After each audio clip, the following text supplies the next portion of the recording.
कुछ और ग्राफिक्स इस वक्त हम दर्शकों को दिखा देते हैं। देखिए, खौफ में मिडिल ईस्ट के देश क्यों हैं, ये भी सर जरा समझाते हैं। यानी कि बुशहर न्यूक्लियर प्लांट जहां पर हमले की बात सामने आ रही है, उसकी दूरी अब अलग अलग हम दिखा रहे हैं। कुवैत 280 किलोमीटर यहां से है।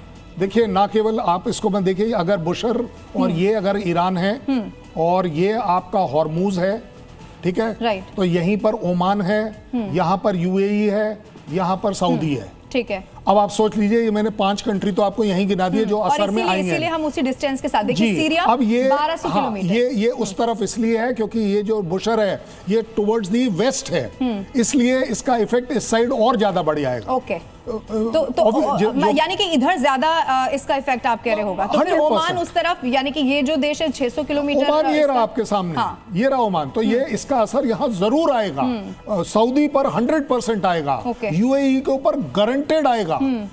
तुर्की थोड़ा दूर है, सऊदी का पार्ट तो मैंने कवर कर दिया। 400-500 किलोमीटर आना असर कोई बड़ी बात है नहीं। और मैं तभी कह रहा हूं कि विंड डायरेक्शन उस समय क्या है, अगर विंड डायरेक्शन सर है, सीरिया वीरिया सब तक जाएगा इसका इफेक्ट। ऐसा नहीं है कि रुक जाएगा, क्योंकि विंड इज वेरी इंपॉर्टेंट। अपने आप में सोचना समझना सर बहुत खतरनाक है। इस पर आपसे और बात करेंगे, लेकिन एक और ब्रेकिंग न्यूज जो इस वक्त मिल रही है वो दर्शकों को बताते हैं। इजरायली हमले में लेबनान में बड़ी तबाही हो गई है। एयर स्ट्राइक में बहुमंजिला इमारत को इस बार टारगेट किया गया है। देखिए, लेबनान को टारगेट कर रहा है इजराइल, क्योंकि यहाँ पर हिजबुल्ला बैठा हुआ है। और हिजबुल्ला चूंकि रिहायशी, ये पैटर्न है हिजबुल्ला का हमेशा से रहा है, वो जो रिहायशी इलाके होते हैं वहीं पर अपने ठिकाने को बनाता है। और इसीलिए रिहायशी इलाकों पर इजराइल अटैक करता रहा है। उसने कसम खाई है, जब तक हिजबुल्ला का खात्मा नहीं हो जाता तब तक वो इस तरह के अटैक करेगा। आप इस तस्वीर को जरा देखिए सर, इस तस्वीर को हम दर्शकों को दिखा रहे, पूरी की पूरी इमारत यहाँ पर मुझे ध्वस्त होती हुई नजर आ रही है। ये तो कैजुअलिटीज भी इसमें, क्योंकि ये तो पूरा रिहायशी इलाका है जिस पर इजराइल इस वक्त अटैक कर रहा है।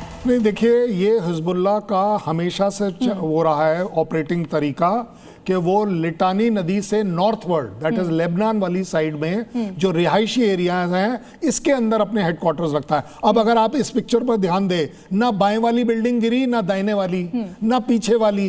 दैट मींस वही जिसको टारगेट किया गया है। यस, क्योंकि उनके पास इंटेलिजेंस है। इस पॉइंट ऑफ व्यू से इजराइल माहिर है, पिन पॉइंट इंटेलिजेंस लेता है, उस इलाके में अनाउंस करता है। सही है गलत है की बात नहीं है, बात है कि आप मोर इंपॉर्टेंट इज के एक तरीके से बाएं वाली बिल्डिंग इंटैक्ट, दाहिने वाली इंटैक्ट, पीछे वाली इंटैक्ट है। और आप देख रहे हैं और इसमें एक बहुत इंटरेस्टिंग बात है, जब हम देख रहे हैं कि ईरान जो शर्तें रख रहा है, उस शर्त में एक ये भी है कि इजराइल वहां हिजबुल्ला पर अटैक रोक दे, जो बहुत मुश्किल मानी जा रही है अगर यहां बातचीत होती है तो। नहीं, देखिए, Hezbollah is a puppet of Iran. Iran मतलब हिजबुल्ला की औकात ही नहीं है अगर ईरान उसको सपोर्ट ना करे।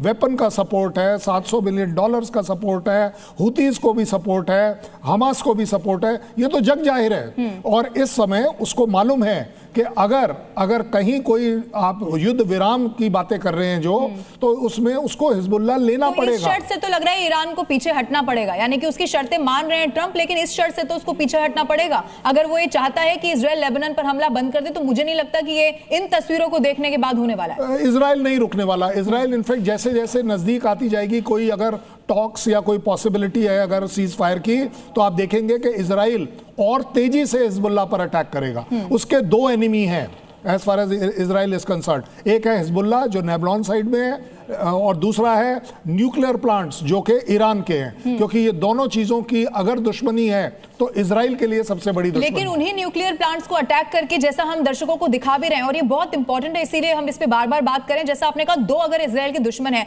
वो न्यूक्लियर पावर प्लांट्स पर अटैक करके तो बाकी देशों को भी मुश्किल में डाल रहा है। तो अगर आप ऐसे देखें इंटरनेशनली, तो इजराइल के लिए भी बहुत मुसीबत हो जाएगी ना, अमेरिका भी, क्योंकि इजराइल और अमेरिका तो साथ है। नहीं, इसमें कोई शक नहीं है कि अगर कहीं किसी भी वजह से थ्योरेटिकली कोई न्यूक्लियर एक्सप्लोजन हो जाता है और किसी तरह की रेडिएशन लीक होती है, फिर वो ये देखकर नहीं होगी कि कौन मेरा एनिमी है और कौन मेरा दोस्त है। वो उस समय की विंड कंडीशंस के हिसाब से, वो जो ईल्ड है, वो जो लीकेज है, वो कितनी स्पीड से लीक हो रहा है, कितनी मात्रा में लीक हो रहा है, वो सारी चीजें मैटर करेंगी। फिर आपको ये ढूंढना बड़ा मुश्किल हो जाएगा कि नहीं जी 601 किलोमीटर पर रुकूंगा या 365 किलोमीटर पर रुकूंगा। ठीक है, और इसीलिए इस पर डिस्कशन जरूरी है। हालांकि देखना होगा, जब ये कह रहे हैं कि मध्यस्थता होगी, बातचीत आगे जारी रहेगी, तो फिर कैसे ये बात बढ़ेगी जब इतना बड़ा अटैक यहां पर किया जा रहा है। जरूर रेडिएशन नहीं हुआ है, लेकिन आने वाले समय में ये युद्ध किस ओर जाता हुआ नजर आएगा। इस सारी खबर पर जी न्यूज की रहेगी नजर।